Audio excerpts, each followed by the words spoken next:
Yeah, we know we knock 'em down. You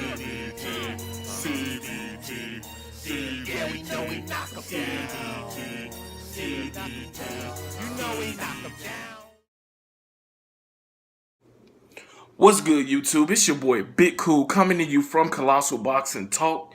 Colossal Boxing Talk is associated with Three Kings Boxing under the Movement umbrella, and I am back to talk about the big fight that's taking place this weekend between heavyweights WBC champion Deontay the Bronze Bomber Wilder and King Kong Luis Ortiz.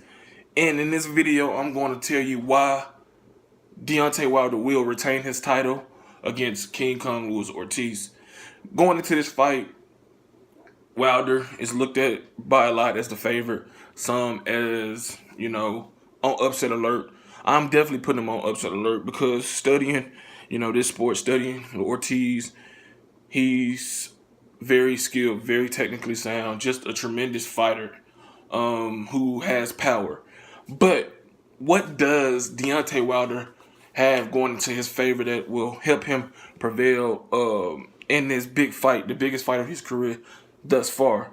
He has the height advantage. He's 6'7" compared to Luis Ortiz, who is 6'4". So that's a 3-inch height advantage. Although Ortiz holds a 1-inch reach advantage at 84 inches over Wilder's 83 inches, still the height advantage can play a big difference if Deontay Wilder fights the way he's supposed to fight and is capable of executing the game plan.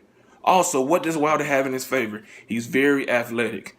Very athletic, you know what I'm saying? He's elusive, he's agile, he can move, he has good foot movement, good foot speed, so he comes at awkward angles. He's very unorthodox, so, he's a tough guy to deal with, especially when he gets, going. His jab is going to be a big key in this fight. I think that we seen that he had a good jab against Bermane Stiverne.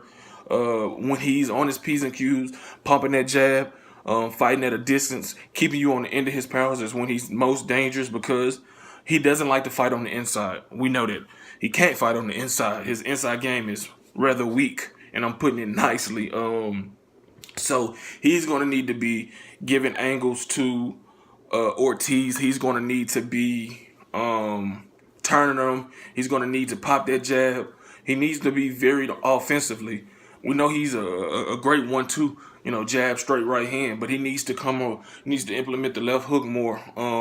It'll be nice that he can go down to the body and kind of stagger and throw off Ortiz when he's coming in. So if he can shoot that jab to the body, a nice, good, powerful jab early and often, that can take some of the steam out of Ortiz, who's not an overly active fighter anyway. In plus, he's a little older, so he's not the guy we've seen against Brian Jennings, where he was more active, more offensively aggressive. So he's going to have to pick his shots, and I think that's what he's going to look to do in this fight with Deontay Wilder. But Wilder's going to have to, stay out of range. He cannot go onto the ropes. He can't do any of that. He wins also because he's just more powerful. Simple as that. He's more powerful. That right hand is a motherfucker. That power is no joke. That right hand can knock out any heavyweight fighting today. We've seen it time after time after time after time again. And that is what Deontay Wilder is banking on.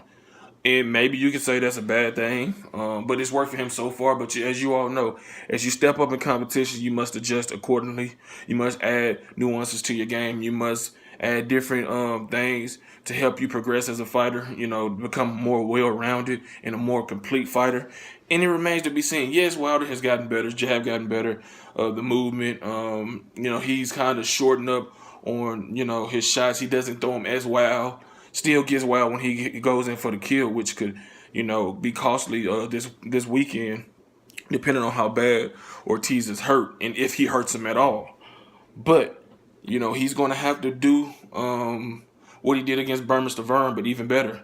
He's going to have to come out and make Ortiz respect his power. Because I think if Ortiz really feels and respects that power, I think that bodes well for Wilder because he can just 1-2 like he did Bermane Stiverne. He can pot shot him, 1-2, 1-2, turn him, left hook, and get an easy unanimous decision.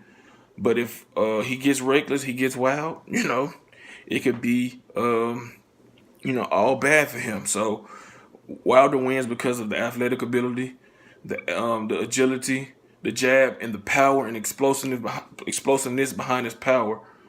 So we'll see how it plays out this Saturday night. But if you like this video, go ahead and give it a thumbs up. Make sure you subscribe to Colossal Boxing Talk. Be sure to turn the notifications on to get notified every time I upload content. Drop your comments in the comment section below. And tell me what you thought about this video. If I left anything out, if there's anything you disagree with me on. And, head over to Facebook. Like the Colossal Boxing Talk Facebook page. Follow me on Twitter at ColossalCBT. Shout out to everybody in the movement that's moving with us.